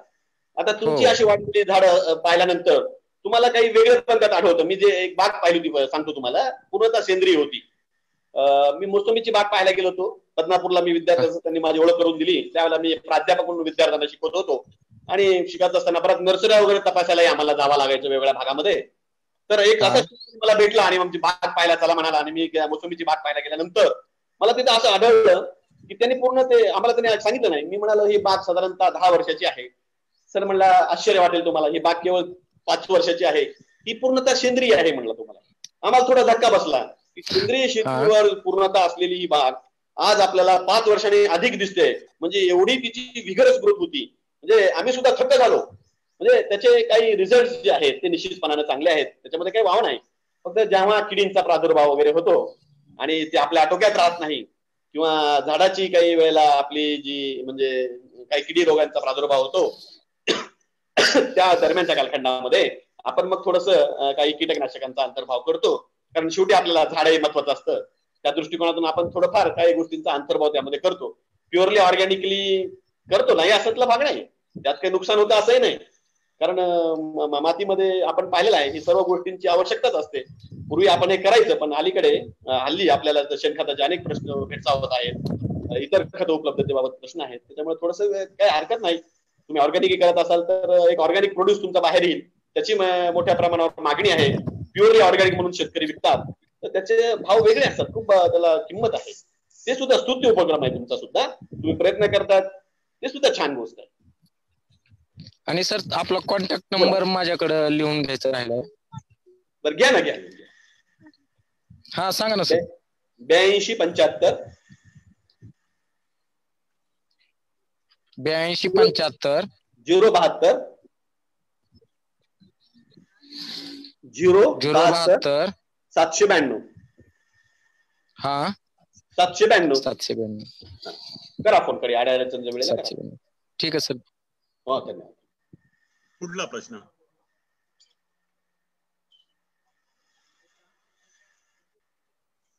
सर पुढला प्रश्न. हा बोला ना सर. निकष सर बोलणार होते. बोलते सर. हॅलो. हा बोला सर. सर माझे छोटे छोटे 3 प्रश्न आहेत. बोला बोला. 12-13 वर्षाच्या झाडावर आपण किती फळं ठेवली पाहिजे? आणि दुसरा प्रश्न आहे ते तुमच्या भाषणामध्ये आलेलं आहे स्टायलोचं, तर स्टायलोचं बियाणं कुठं उपलब्ध होईल? आणि तिसरा प्रश्न आहे सीताफळ तोडताना देठ कायम ठेवून तोडला तर फळाचं लाईफ वाढते का, हे खरं आहे का? बरं. तुमचा प्रश्न जो आहे ना की पहिला स्टायलो हेमेटेड गवत जे आपण म्हणतात ते तुम्हाला प्रामुख्याने अॅग्रो फॉरेस्ट्रीची जी स्कीम्स असतात, अॅग्रो फॉरेस्ट्री, त्यावेळेस माझ्याकडे अॅग्रो फॉरेस्ट्री स्कीम होती. ते त्या अॅग्रो फॉरेस्ट्रीच्या स्कीम मध्ये आम्हाला हे बियाणं उपलब्ध करून दिलं होतं वन खाता विभागाने. कारण त्यांच्याकडे हे जसं स्टायलो हेमेटा ग्रास म्हणजे गवत आहे तो एक, आणि मोठ्या प्रमाणावरती लागवड करतात, कारण जी इतर जनावरे असतात किंवा इतर जे वनप्राणी असतात त्यांना खाण्यासाठी ते उपयुक्त आणतात. ते वन खात्याच्या माध्यमातून तुम्हाला ते बियाणं मिळेल. एक प्रश्न. दुसरं तुमचं म्हणणं देठ, ते पण बरोबर आहे. जेव्हा आपण सीताफळाचं देठ त्याला थोडं अटॅच ठेवतो आपण, म्हणजे त्याला थोडंसं देठ ठेवून काढतो सीताफळ, तर मी स्वतः हे अनुभवलेलं आहे की पण आता हे काय होतं बऱ्याच वेळेला मग ते देठ आपण जेव्हा ठेवतो तर त्याची खूप काळजी घ्यावी लागते आपल्याला, कारण आपण जेव्हा ते फळ एखाद्या बॉक्स मध्ये पॅक करू तर ते देठ फळांना घासणे वगैरे किंवा इजा होणे ह्या गोष्टी आपल्याला थोडंसं बॅलन्स करावं लागतात. बघा लक्षात घ्या, एक महत्वाची गोष्ट तुम्ही आपण विचारलात की जेव्हा आपण हे देठ काढतो त्यावरती एक ओपनिंग क्रिएट करतो आपण, एक सच्छिद्र ते तयार करतो, आणि तिथूनच खरी रायपनिंग प्रोसेस फास्ट सुरू होते, फळ पिकण्याची प्रक्रिया. जर आपण थोडस देठ काही सेंटीमीटर अंतरावरून ते ठेवून काढलात तर ती जी रायपनिंग प्रोसेस आहे ती विथहेल्ड होते. हे सुद्धा एक महत्वाचं आहे की जर आपण त्याला थोडासा शेंडा म्हणू आपण त्याला, जर ते थोडंसं देठ ठेवलं आपण त्याला तर फळाचं सेल्फ लाईफवर त्याचा निश्चित परिणाम होतो. मी त्याचा माझा अभ्यास आहे आणि ते फलदायी आहे. फक्त काळजी एवढी घ्यावी लागेल की ज्यावेळेस अशा पद्धतीने आपण फळ तोडतो त्याचा जेव्हा ते एका ठिकाणी साठवतो किंवा एखाद्या बॉक्समध्ये पॅक करतो त्यावेळेस तिथे काळजी घेणं गरजेचं आहे, कारण ती मग एकमेकाला लागणे नको, त्याचं घर्षण होणं नको किंवा इजा करणं नको, त्यांना एवढीच काळजी घेणं गरजेचं आहे. त्याचाही चांगला इम्पॅक्ट आपण रायपनिंग प्रोसेसवर होतो असं आम्ही अनुभवलेलं आहे त्या बाबतीमध्ये.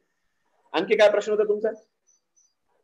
नाही, माझं म्हणणं असं आहे की साहेब ते देठासकट फळ तोडल्यानंतर त्या 2 प्रक्रिया कराव्या लागतात. एक तर झाडावरून देठ तोडताना लांबून तोडावा लागतो आणि पॅकिंग करताना तो परत त्याच्या फळाच्या शेजारून कापावा लागतो, तर त्याच्यासाठी वापरावं लागतात कटर. आणि हे सगळं जर केलं तर त्याच्यामध्ये मजुरीचा खर्च वाढतो, पण मजुरीचा खर्च वाढला तरी हरकत नाही. पण जर फळाचं 1 किंवा 2 दिवस लाईफ वाढत असेल तर शेतकरी तेवढी मेहनत घेतील, पण ते प्रयोगांती सिद्ध झालेलं आहे का, किंवा तो देठ जर ठेवला तर फळाचं 2 दिवस का 3 दिवस लाईफ वाढते, हे सिद्ध झालं असेल तर ती मेहनत करायला हरकत नाही. हो, नाही हे निश्चित आहे. आता मी हा बोरावरती प्रयोग केला होता. बेर जे आहे की नाही, मला एक मी एमएससी ला असताना मला याच्यावरती एक प्रयोग देण्यात आलेला होता आणि त्यावर मला असं आढळलं की बोराच्या बाबतीमध्ये पण मी पाहिलं की जर त्याला थोडंसं देठ आपण ठेवलं तर तसं लाईफ तुम्ही म्हणाला तसं 2 दिवसांनी 3 दिवसांनी नक्की वाढतं, हे मात्र शाश्वत आहे. तसंच आपण सीताफळाच्या बाबतीमध्ये मी जसं सांगितलं आपल्याला की रायपनिंग प्रोसेस आणि ही जी त्याला जी कारणीभूत असणारी रेस्पिरेशन प्रोसेस आहे, आपण जर ते देठ ठेवलात हरकत नाही, थोडं सिकायटरला थोडी मेहनत घ्यावी लागेल वगैरे, किमान आपल्याला 2 दिवसाचा कालखंड निश्चितच भेटतो. आणि हे अतिशय चांगली म्हणजे एक पद्धतीची प्रॅक्टिस आहे की फळं काढण्याच्या वेळेला आपण जर विथ जसं आपण म्हणलं विथ स्टॉक काढलं हरकत नाही त्याला, त्याच्यामुळे आपल्याला झाडावर आता आपण किती फळं ठेवली पाहिजे? 12-13 वर्षाची झाडं आहेत, त्याच्यावर आम्ही आता सध्या 100-125 फळांची संख्या फळं ठेवत होतो. आता आम्ही 70-80 फळं ठेवतो. जेव्हा 10-12 वर्षाचं झाड तुमच्याकडे आता समजा सीताफळाचं असेल, आपण मोठ्या प्रमाणात तुमच्याकडे आता तुम्ही अनुभवलं असेल की 12 वर्षाच्या झाडाला तुमच्या इकडे किती फळं लागली? 100-125च्या वर लागतात. मग आता ही त्या गुणवत्तेची सगळी मिळालीच नाही तुम्हाला, एकाच गुणवत्तेची मिळाली का? आता 100-125 फळं घेण्याच्या ऐवजी तुम्ही जर त्या झाडावरती 40, 45, 50 फळं टिकवली तर प्रत्येक फळ तुम्हाला एका वजनाचा जवळपास अप्रॉक्सिमेटली म्हणू आपण अप्रॉक्सिमेटली 300-350 ग्रॅम या वजनाचं मिळेल. ही छोटी फळं निर्माण करण्यामध्ये आपला काही हेतू नाहीये. आणि माझं पुढे असं शास्त्र आहे, माझं स्वतःच असं म्हणणं आहे की आजकाल कुटुंबामध्ये 4च सदस्य आहेत, त्यामुळे फार मोठी काही वजनाची आपल्याला सीताफळामध्ये आवश्यकता नाही. एका फॅमिलीमध्ये 4 सदस्य आहेत, 2+2चा फॉर्म्युला आहे. आणि जर आपलं मिनिमम फळ जर 250 ग्रॅमचं भरलं आणि 250 ग्रॅमची 4 फळं भरून आपण एक बॉक्स पॅक केला आणि तो शहरामध्ये जर आपण उपलब्ध करून दिला तर 100 रुपये, कमीत कमी 100 रुपये आपण गृहीत धरूया, 100 रुपयाने तो खरेदी करण्यासाठी कोणताही ग्राहक मागे पुढे पाहणार नाही. प्रत्येकाची खाण्याची आवड निवड वेगळी असते आणि प्रत्येक त्या सदस्याला आपण एक फळ स्वतंत्ररित्या देऊ शकतो आपण. त्यामुळे माझं असं म्हणणं आहे की 250 ग्रॅमची जरी फळ आपली भरली, 4 फळं भरली, त्याचा बॉक्स 1 किलोचा पॅक केला तर 80 ते 100 रुपयाच्या दरम्यान घेण्यासाठी कोणताही ग्राहक संकोच करणार नाही. उगीच अर्धा किलो विनाकारण समजा 1 किलोची फळं व्हावी, 1.5 किलोचा हा जो आग्रह आहे तो आपण सोडू, म्हणजे काही तितकासा म्हणजे फार काही त्याच्यावर भर द्यायची आवश्यकता नाही. तर मिनिमम जरी केला तर एका कुटुंबामध्ये 100 रुपयाची सीताफळं घेऊन जायला कोणी संकोच बाळगणार नाही. अगदी आनंदाने ती आपली फळं घेऊन तो सहकुटुंब प्रत्येकाला देऊन आपल्या त्याचा आनंद घेऊ शकतो. तर या दृष्टिकोनातून आपण त्या दृष्टीने विचार करावा की फार मोठं फळं घेण्यापेक्षा किमान आपलं त्या आकाराचं 250 ते 300 ग्रॅमच्या आसपासचं फळ जरी आपण झालं त्याच्यात मिळालं आपल्याला तर ते अधिक सुलभ आहे आपल्याला मार्केटिंगसाठी आणि एका फॅमिलीची ती नीड आहे, गरजच आहे. Thank you sir, thank you. Okay sir. Hello. हा बोला सर. यावर्षी सर कोरोनामुळे बऱ्याच जणांना आपल्याला शेणखत टाकता आलेलं नाही. बर सर. अशा परिस्थितीमध्ये मी असा विचार करतोय की साधारणतः 10 किलो बोरू मी रासायनिक खत जे हे करणार आहे. मागच्या वर्षीचा माझा अनुभव असा आहे, रासायनिक खत बायांच्या मार्फत टाकली झाडांना ती वरच राहिली. यंदा पण मला ते पाहायला दिसत आहेत. तर मी विचार करतो ही जमिनीमध्ये गेली पाहिजे म्हणून मी ट्रॅक्टरने ते पेरायचा विचार करतोय आणि सोबत 10 किलो बोरू टाकतोय. तर हा बोरू सर मला, कारण शेणखत टाकलेलंच नाहीये, तर हा बोरू मला जेव्हा हे करायला दाबायला येईल त्याच्यामध्ये, तेव्हा असं आपल्या सीताफळामध्ये म्हटलं जाते की फुल असताना शक्यतो बागेला डिस्टर्ब करू नये. तर याचा काही डिस्टर्बन्स होईल काय? कारण तो पिरियड मला असं वाटतं की फुलाच्या सेटिंगच्या नंतरचा येईल, म्हणजे फळं असतानाचा येईल. तर याला काही अडचण असेल काय आपल्या अनुभव प्लीज? आता तुम्ही ह्या जून मध्ये समजा पाऊस जर चांगला झाला तर 15 जून किंवा अगदी जून एंड पर्यंत बरूची पेरणी होऊन जाईल. आणि बरू आपण गाडतो कधी, जेव्हा 50% फ्लॉवरिंग यायच्या आत गाडतो आपण, म्हणजे 2.5-3 महिन्याच्या आतच त्याला आपण त्याला ग्रीन मॅन्युरिंग करणं म्हणतो. तर साधारणतः तुम्ही जर जून मध्ये ते केलात तर ऑगस्टच्या मध्यामध्ये किंवा ऑगस्टच्या एंड मध्ये ती तुम्हाला अगदी ती बरू ग्रीन मॅन्युरिंग करता येईल तुम्हाला. काही प्रॉब्लेम त्याच्यामुळे फळावर इजा होण्यामध्ये किंवा त्यांचं काही नुकसान होण्यामध्ये काही होणार नाही त्याच्यामुळे. बरोबर. ओके. तुम्ही तो ग्रीन मॅन्युरिंगचा चांगला उपक्रम आहे, तो हाती घेतला तर निश्चितपणानं असलेली जी रासायनिक खत टाकली ती आणि ग्रीन मॅन्युरिंग मुळे आपल्या जमिनीचा पोत निश्चित सुधारेल. ओलावा धरून ठेवण्याची क्षमता असेल किंवा जे मायक्रोबियल ऍक्टिव्हिटी आपण म्हणतो की बऱ्याच वेळेला जसं तुम्ही म्हणालात की ते रासायनिक खत दिलं ते वरतीच राहिलं, तर ही जी असलेलं खत आहे किंवा इतर काही घटक जी राहून गेली दिले झाडाच्या भोवती दिलीत पण ते झाडाला उपलब्ध झाले नाहीत, तर या माध्यमातून ग्रीन मॅन्युरिंगच्या ती आपण जर केलात, कार्यान्वित केलात तर निश्चितच त्याची सॉइल फर्टिलिटी वाढण्यामध्ये मदत होईल आणि चांगली फळं आपल्याला गुणवत्तेची मिळतील आपल्याला निश्चित याच्यामध्ये आपला म्हणजे फरक जाणवेल आपल्याला. Okay sir, thank you. Shambhau Gattani. गट्टांचे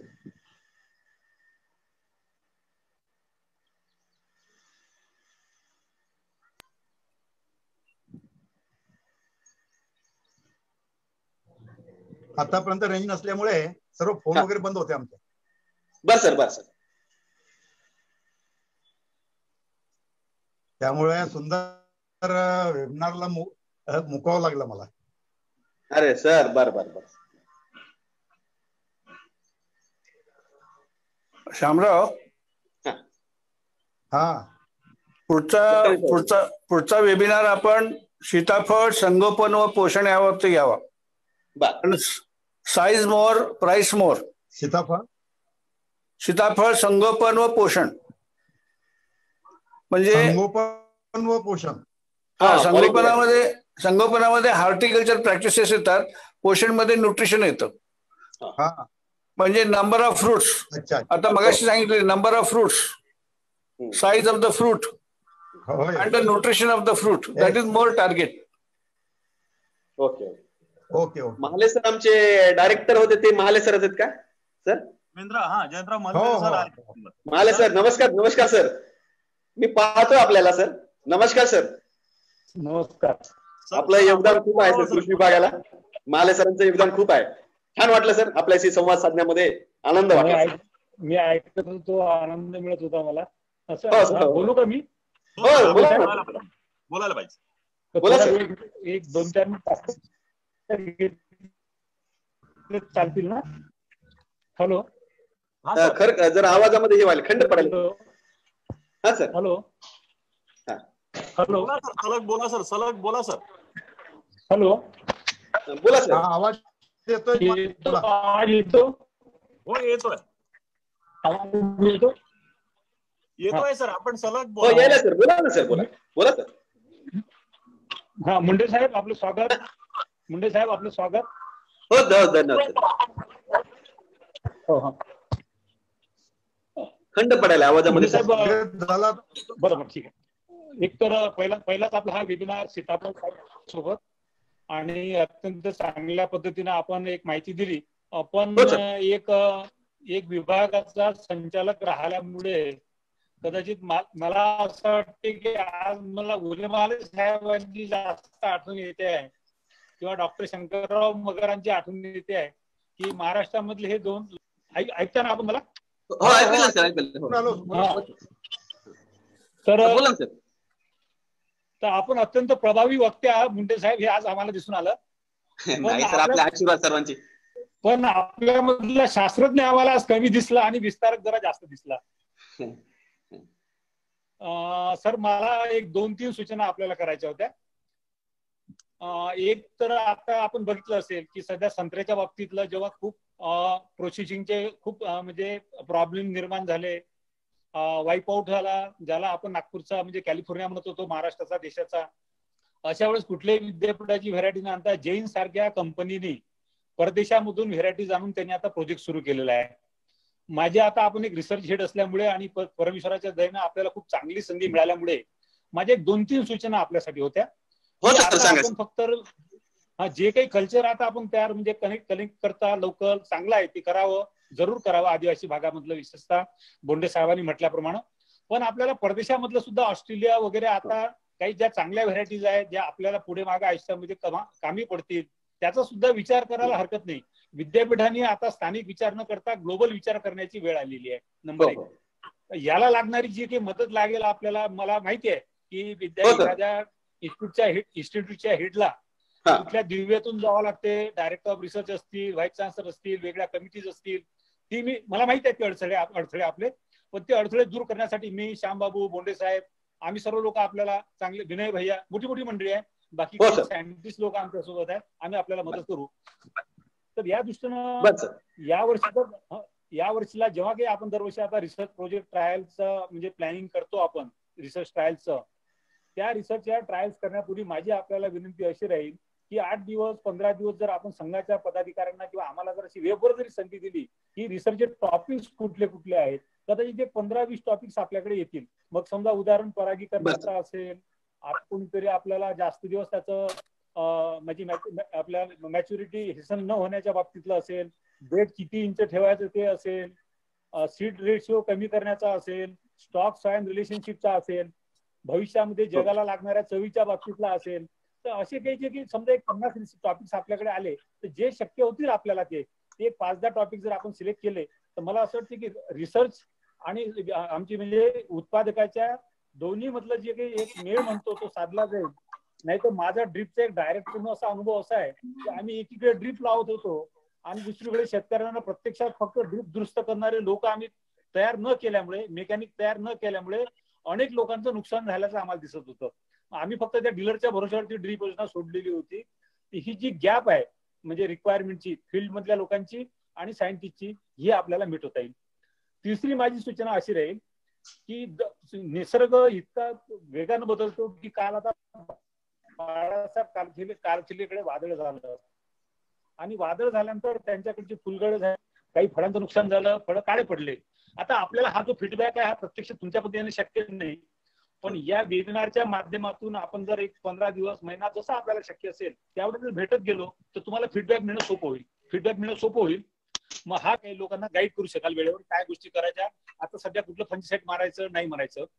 नंतरची माझी सूचना अशी राहील की आपण सीताफळावर एक स्वतंत्र पत्रिका, एक जस्ट बुलेटिन, टेक्निकल बुलेटिन, मग ती क्वार्टरली असेल, मंथली असेल, मदत करेल. संघ आपल्याला फीडबॅक देईल, काही स्टोरीज देईल, काही सक्सेस देईल. तुम्ही जर याला थोडं लीड घेतला आणि याला लागली तर मी आपल्या डायरेक्टर खूप सुदैवाने खूप डायरेक्टर आपले इनोव्हेटिव्ह आहेत, माझी चांगली तयारी जर केली आणि जर आपण वेबवर आपण व्हॉट्सअपवर जर टाकत गेलो तर कमी खर्चामध्ये खूप चांगल्या गोष्टी आपल्याला करता येतील. नंतर जर आपली स्वतःची काही वेबसाईट असेल विद्यापीठाची तर त्या वेबसाईट मध्ये सीताफळाला सुद्धा जागा मिळावी. आपले लेख आणि आमचा फीडबॅक ह्या दोन्ही जर आपल्याकडे आल्या तर मला असं वाटतं की फार लवकर सीताफळाला आपल्याला पुढे नेण्यासाठी मदत होईल. नंतर जे काही प्रश्न आपल्याला आले आणि आपण एक विद्यापीठाचा एक सायंटिस्ट म्हणून मी तुमच्या ठिकाणी मी तेच उत्तर दिले असते प्रोसेसिंगच्या बाबतीत, काय बाबतीत. मला माहित आहे की हा विषय तुमच्याकडे येत नाही. तुमच्याकडे फूड टेक्नॉलॉजी डिपार्टमेंट वेगळं काम करते आहे, तुमच्याकडे ब्रीडिंग डिपार्टमेंट वेगळं काम करते आहे. आता ह्या ट्रायल्स ते तुम्हाला देतं, त्याला अनुदान मिळते नाही मिळत मला माहित नाही, पण किमान इतर डिपार्टमेंटकडे हे प्रश्न नेण्यासाठी सुद्धा आमची संघाची आपली मदत होईल. म्हणून तुम्ही आणि आम्ही म्हणजे तुम्ही एकीकडे सायंटिस्ट म्हणून आणि दुसरीकडे संघाचे आमचे एक लीडर म्हणून, टेक्निकल लीडर म्हणून जर आपण काही गोष्टी एकत्र करायला लागलो तर आपल्याला सीताफळाला चांगले दिवस आणता येतील.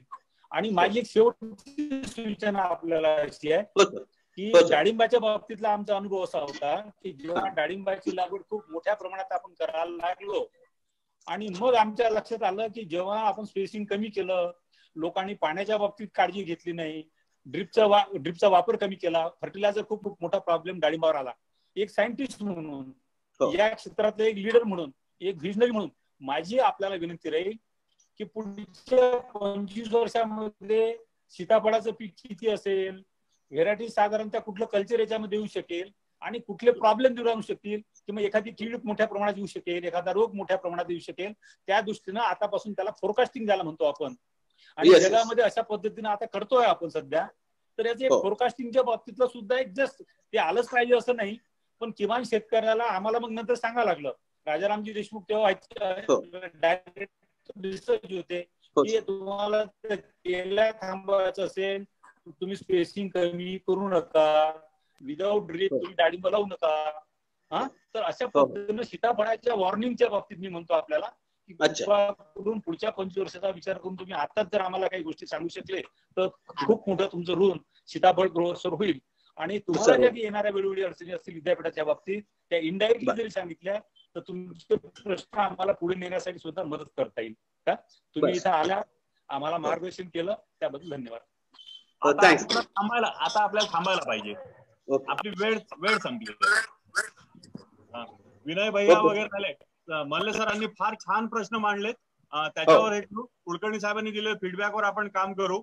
आणि आता वेळ आपली संपली असल्यामुळे काही लोकांना नाईलाजानं आपल्याला काही चान्स देता येत नाही. तेव्हा मी माझ्याकडून सीताफळ महासंघाकडून आपले सर्वांचे धन्यवाद मानतो. धन्यवाद. धन्यवाद.